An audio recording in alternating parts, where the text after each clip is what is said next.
Estás listo? Damn, that shit's still hot. It is hot. Good, but hot.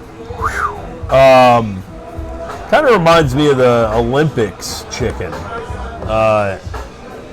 The Spicy Brothers. Do you ever wonder how good Maryland really was? I mean, maybe you ate it a lot when you were still in Orlando, but I probably haven't had it since maybe college, the 90s. Well, I think not just food, but memories make memorable things. Yeah, like Frankie's over on Cocoa Beach. Yeah, Frankie's at Cocoa. Those wings were always really good. It probably had something to do with us drinking for 12 hours. Probably. And not eating anything. Probably. And then getting something in our mouth that wasn't a Busch Light. That's why they tasted so good. So maybe it's just memories. I don't know. Anyway, we are going into segment 3. Kind of just chilling and relaxing here at beautiful Rock House. What a beautiful joint this is. It's quiet enough for us to have a nice show too. Background music? Yeah, good background music. We got a Mariners fan over here who's struggling to watch this game. It's 12-2 here. Mariners are losing. He's from Seattle and not a big fan of this game. Anyway, back to the script here. This is the dumpster fire of the week. Dieter versus Higgy. Higgy's 2-4. Dieter's 1-5. Dieter's averaging 73 a week? 63? I mean, it's sad. Let's take a look at his team. Justin Fields and Darnold. Yeah, we're gonna look at it. Okay, fair enough. Justin Fields and Darnold at quarterback. Again. I'm sorry, but I saw a meme today where this guy was talking about how Justin Fields inexplicably is the best quarterback and the worst quarterback all at the same time. He hasn't thrown an interception all season, but he hasn't won a game all season either. It's the weirdest conundrum. I just feel like every time I turn a Jets game on, it's like, oh my God, I just ate Thanksgiving dinner. I'd rather pay my taxes it's over so and over again. Boring. And Fields on this team just adds to the boringness. Anyway, Fannin at tight end, Brown and Etienne at running back. Etienne has had a pretty good year. Brown hasn't done much. Everybody thought he was going to do great. This Bengals team has gone straight to pass with Flacco. So Brown's struggling there. Sutton and Myers at wide receiver. Myers is actually taking a back seat to Trey Tucker in Vegas. So I don't even know if that's a great start. Let's look at his bench. Does he even have anybody he can put in? Kenyatta Walker, maybe? That's Kenneth Walker. And why is he not in his starting lineup? Maybe he's not even paying attention anymore. I don't know. That might be a good idea to put Walker in your lineup versus Brown, Dieter, just a note. Might give you a few more points. Dieter's team's very average right now. Had a trade this week. He got Myers, who is now on the questionable line. Exciting. So it looks like Benko kind of pulled one over at the law office on him with getting Kraft. Yeah, he did. These are just kind of a fishy trade. More importantly, who cares? Actually, I don't care. I mean, it doesn't hurt me. It's not worth my breath to talk about that trade yesterday. Yeah, but here you are talking about the trade. It was very fishy how it just kind of got approved and pushed over, and everybody, it's just one of those things, I think it's fine. I don't mind it. It is what it is, but I don't think Myers is not having a great year, so something to look at. Okay. Higgy, Bryce Young, and Geno Smith. This is a war of attrition here.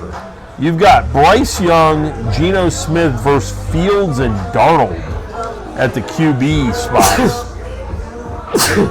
Stevenson and Gainwell. Cayenne must have got out of there. Boy.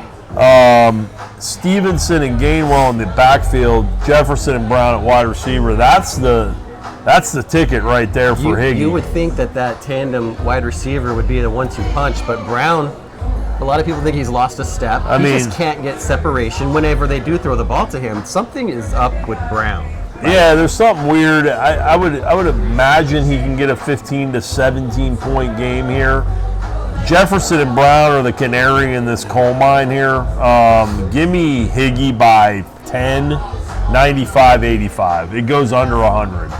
I'll set the over-under at 198 for these two, and I'll go under.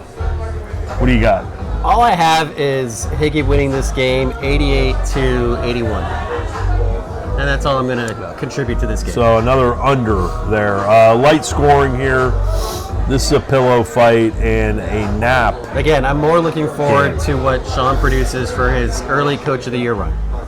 Okay, so now we go from that to, bam, in your face, the Week 7 Game of the Week live from Rock House. We hear some clapping in the background. Starting to get a little crowded. It is. Rowdy. It's starting to get rowdy here. Week 7 Game of the Week. This man, Allen versus Dan Rod. 5-1 versus 6-0. Hands down the two best teams in the league so far. There's plenty of pots between the two of them. Let's look at the lineups. Let's start with Al. Hurts, Allen on bye. So somebody's going to have to come off that bench. Something's got to give. It's going to be either Boutte, Tucker, Kupp, or Hubbard. Or a trade. Hubbard's not coming back. Cook's on a bye. So it's probably going to be Trey Tucker in that flex. Maybe. Running backs, Rico Suave and Javonte Williams. Rico's been fantastic. I mean, what a year he's had. Nobody saw that coming. Metcalf and Smith at wide receiver. How are you 5-1? Kelsey at tight end. I guess it's the quarterbacks. Yes. I think it is. We're going to look at Dan Rod's team. Red hot Mahomes. Mm-hmm. Mahomes is quarterback 1 in fantasy. When was the last time Patrick Mahomes was quarterback 1? It's probably been 6 or 7 years. He is blowing up. Playing like a number 1 quarterback. Getting all the rest calls like he does. That's why Dan Rod's 6-0. He's got Jaden Daniels down there hungry. Not a good Washington team this year at 3-3, but Daniels is going to be trying to light up the scoreboard. In between, you got 2 good running backs, McCaffrey and White. White's got this under control. Yeah, he does. With his boy out, he's been running all over the place, getting 20 points a game. Might as well just keep Bucky off the lineup the rest of the year. Waddle and Williams at wide receiver. These guys are good. I mean, they're putting up 15 to 17 a week. Williams finally had a touchdown in a good game. Of course, it was against me last week. And Laporta at tight end. This is a good team. It's a great team. But it's not like, I just don't understand how. I guess he's just got everything falling into place. This is a week that he's going to win again. I think you need both quarterbacks out to win this game. I think Dan Rod gets to 130, and you get to about 124, so it's a tight one. Give me Dan Rod to go to 7-0 and a 6-point win. Look at all those check marks. Have you ever seen a game where every single check mark is on one side? It's all check marks. I am the underdog from top to bottom at every position. 36% chance of winning this game, according to ESPN. No business winning this game.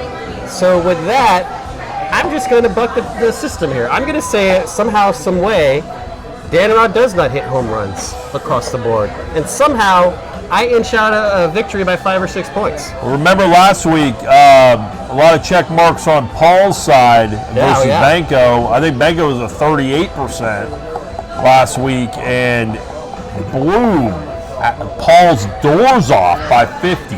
In reality, I will lose this game, but who the fuck gives a shit about reality? We'll see what happens. I get to Can 6-1. Dan Rod go to 7-0 and continue to annoy the shit out of me? We'll find out. That's it. That's it. Week 7 in the books. Good luck to everybody. Hope you guys enjoyed this dandy. We got Journey in the background. Don't go your separate ways. Stay in the GGP. Stay committed. We're going out of week 7 strong out of the Rock House. Yeah. Have a what good he week. said.